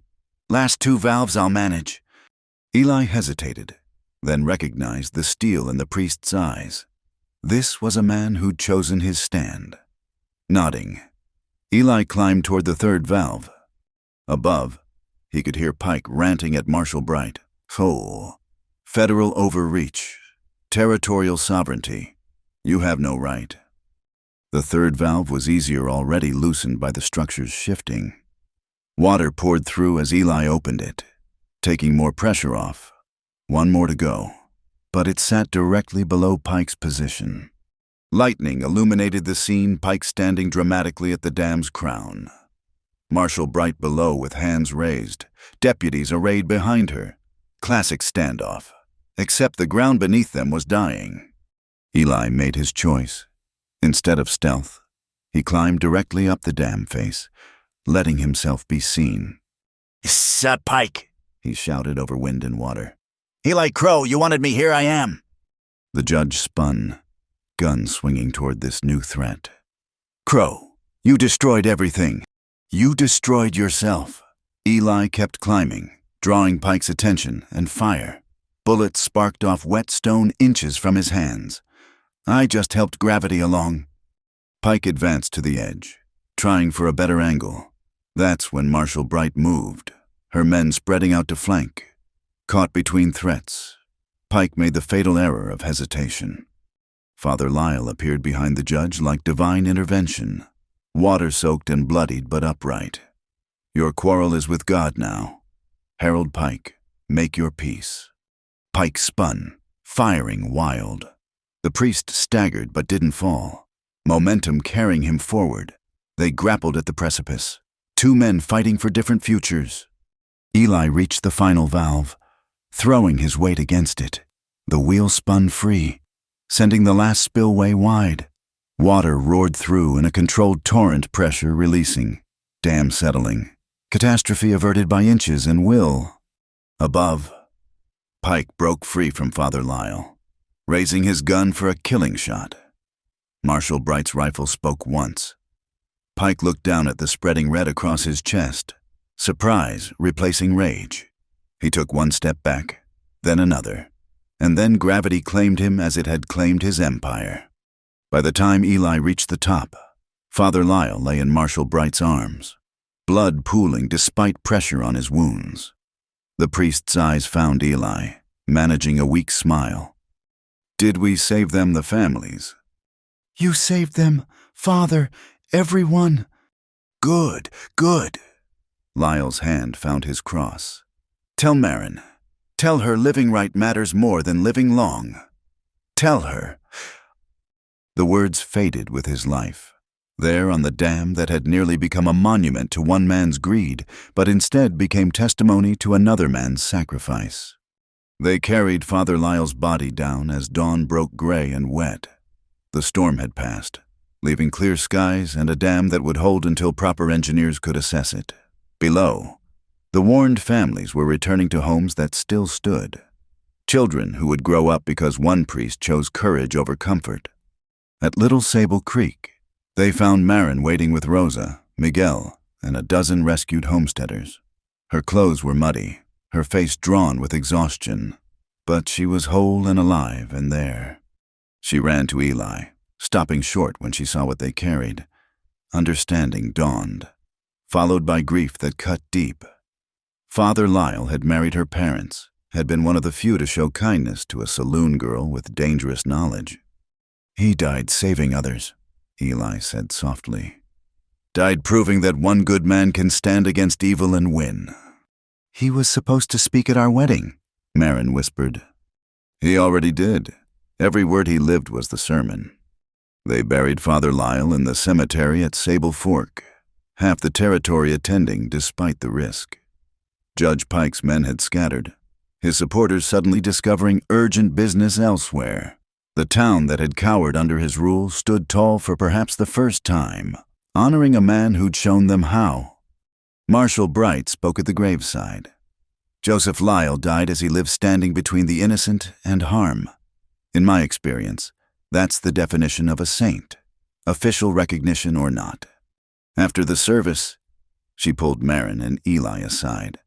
"Federal prosecutors will need your testimony, but that can wait. Pike's dead, his network's broken, and those children are free. Sometimes justice comes in strange packages." She studied them both, these unlikely heroes who'd started as fugitives and ended as the territory's salvation. "What will you do now?" Marin took Eli's hand. "Build something better. The ranch, a school for those children who need it. A place where the past doesn't own the future. And you'll need water rights properly documented." Bright smiled. "I'll make sure the Federal Land Office gets correct papers. Wouldn't want another Pike to get ideas." As the marshal departed, Eli and Marin stood before Father Lyle's grave. The simple stone bore only his name, dates, and a single line: "He stood in the breach." "We owe him everything," Marin said. "Then we honor that debt by living the way he showed us, with courage, with purpose, with faith that right can win if someone's willing to pay the price." Thunder rumbled in the distance, another storm building, another test coming. But for now, they had this moment of peace purchased with sacrifice. The ranch waited. The children waited. The future waited. And two people who'd found each other in the darkness turned toward home, knowing that some battles end not with the enemy's destruction, but with the simple act of choosing to build rather than burn, to love rather than hate. To stand in the breach when standing is all that separates hope from ruin. Behind them, flowers already bloomed on Father Lyle's grave, desert blossoms that thrived after storms. Beauty born from trial. Ahead, Little Sable Creek ran clear and free, no longer threatened by one man's ambition. The ledger that had started everything sat in federal evidence lockers. Its purpose served. But its true legacy lived in freed children, in honest water rights, in a territory learning that justice delayed wasn't always justice denied, and in two hearts that had learned the hardest lesson of all. Sometimes the greatest courage was not in the dying, but in the living after, in taking up the work of those who'd fallen, in proving that love could grow even in the harshest ground. The desert waited, patient as always, to see what they would make of their purchased freedom. But for the first time in longer than either could remember, that waiting felt like promise instead of threat. 6 months after Judge Pike's fall, Little Sable Creek had transformed from a lonely bachelor's refuge into something that resembled hope. The old adobe house now sprouted additions, a schoolroom on the east side, dormitories where the barn used to stand, and a proper kitchen garden tended by eager young hands. Marin stood at the schoolroom window, watching Miguel help younger children with their letters. The boy had grown 2 inches and lost that haunted look that marked Pike's victims. His mother, Rosa, supervised the kitchen, teaching older girls to cook while slipping in lessons about arithmetic through recipe proportions. "Never thought I'd see the day Eli Crow's ranch hosted a dozen children," Tom Jeffords said from the doorway. The former bounty hunter had traded his guns for a federal badge, working under Marshal Bright to clean up the territory's remaining corruption. 13 now, Marin corrected, nodding toward the road where Eli approached with a small figure on his saddle. "The Martinez girl from Silver City. Parents died in a cave-in last month. No relatives to take her." "You can't save them all." "No, but we can save these. The wedding had been simple just 2 weeks after Father Lyle's funeral. With Marshal Bright officiating and half the territory bearing witness, Eli had worn his best shirt, still showing careful patches from their ordeal. Marin had sewn her own dress from fabric Alma Hartley donated. Nothing fancy, but honest and clean. Now they were Mr. and Mrs. Crow, though the title sat strange on them both. Partnership came more natural than traditional roles. Eli taught the boys ranching, tracking, how to read the land's moods. Marin handled the book's legitimate ones this time and taught reading, writing, ciphering to anyone who'd sit still long enough. Federal court dates set, Jeffords said, producing an official envelope. Prosecutors want your testimony about the child labor contracts. With Pike dead, they're going after the mine owners who bought from him. Marin took the summons, noting the date. We'll be there, all of us who can speak to what happened. Might be rough. Defense lawyers will try to paint you as the villain again.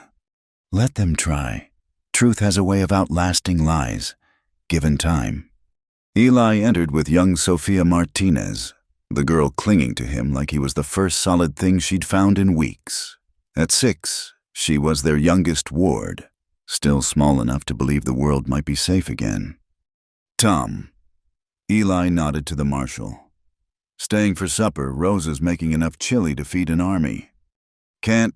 Trouble brewing down in Lordsburg. Seems some folks didn't learn from Pike's example.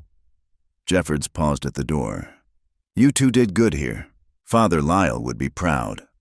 After he left, Eli settled Sophia with the other children, then found Marin in their small office, really just a corner of the main room with a desk and lockbox for important papers. Another summons. The trial? They want everyone who survived Pike's schemes. She set the paper aside, studying her husband's face. You're worried. Taking 13 children to federal court, reliving all that pain, is how we make sure it never happens again. Marin moved to him, hands finding his shoulders. These children deserve to see justice done properly, to know their suffering mattered. He pulled her close, breathing in the scent of chalk dust and desert sage that always clung to her now. When did you get so wise? Somewhere between running for my life and falling in love with a stubborn rancher. A crash from the kitchen interrupted, followed by Rosa's exasperated Spanish and children's laughter. The sounds of life, messy and chaotic and wonderful. We should help, Marin said without moving. In a minute. Eli held her tighter, watching through the window as sunset painted the desert gold. Want to remember this? The quiet before whatever comes next. Because something always came next in the territory. If not corrupt judges, then claim jumpers. If not drought, then flood. The land demanded constant vigilance, constant work, constant hope. But they'd learned to find peace in the spaces between struggles. The trial in Santa Fe was everything Jeffords had worn 3 weeks of testimony. Accusations, attempts to discredit every witness.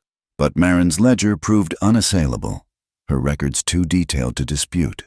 One by one, the children testified to their experiences, voices small but steady in the grand courtroom. Miguel spoke of his father's death, of being told he owed 7 years' labor to pay for burial costs. Sophia, through tears, told of her parents' desperate attempts to buy her freedom before the cave-in. Others shared similar stories' debt that multiplied faster than they could work, contracts that bound them tighter than chains. When Eli testified about finding Rosa and Miguel in the desert, about the systematic nature of Pike's operation, the courtroom fell silent. Here was a man who'd chosen conscience over comfort, who'd risked everything for strangers. His words carried weight that no lawyer's tricks could diminish. The convictions came down like dominoes. Mine owners, corrupt officials. Everyone who'd profited from Pike's system faced justice. Not all would serve time. Money still bought certain freedoms, but the practice was broken, exposed, ended. It's not enough, Rosa said on the train home, watching the landscape roll past. Those men will find other ways to exploit. Maybe, Marin agreed. But now people know to watch for it. Now there's precedent.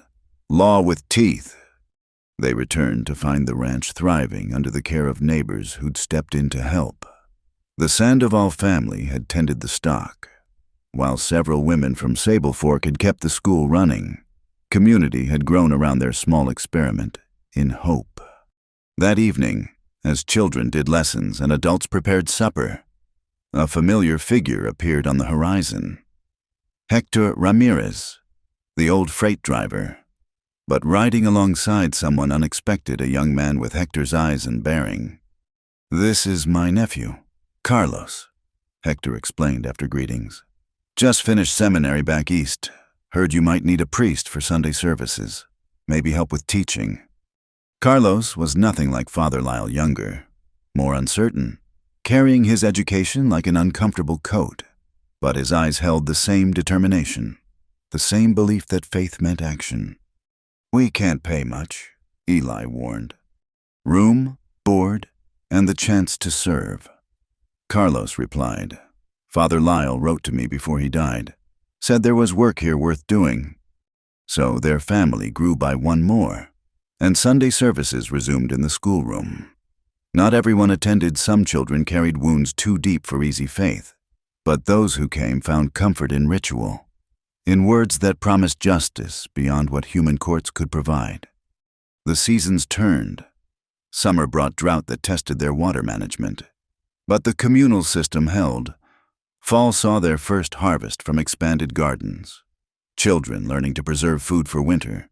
The railroad finally pushed through, bringing prosperity and problems in equal measure. But the land rights were clear now, protected by federal documentation and community vigilance. One evening, as winter approached, Marin found Eli on the porch, watching stars emerge in the darkening sky. She settled beside him, noting new lines around his eyes, silver threading through his hair. The desert aged everyone fast, but purposeful aging sat better than bitter. "Regrets?" she asked. "About what?" "The quiet life you wanted, the solitude. Instead you got chaos and children and me." He smiled, pulling her close. "Got more than that. Got a reason to wake up that's bigger than guilt. Got to see children learn to read with the same wonder I felt tracking my first deer. Got you." Sweet talker. Truth teller. Different thing entirely. Inside, they could hear Carlos leading evening prayers, Rosa teaching a lullaby, older children helping younger with numbers. The sounds of a life neither had planned but both had chosen. "Federal government's establishing an official school district," Marin said. "They want to certify our program, maybe expand it. More children. More help, too. Proper teachers, funding for supplies." She paused. "Change is coming whether we're ready or not." Then we meet it standing up, like always. A coyote called in the distance, answered by another. The desert's music, unchanged since before humans brought their struggles to this hard land. But now it didn't sound like loneliness, it sounded like home. As they went inside to join their assembled family, Eli noticed Marin had hung the old ledger on the wall, its worn mock cover mounted like a trophy. Below it, she'd added a small placard, "Truth keeps better than comfort." Father Lyle's words.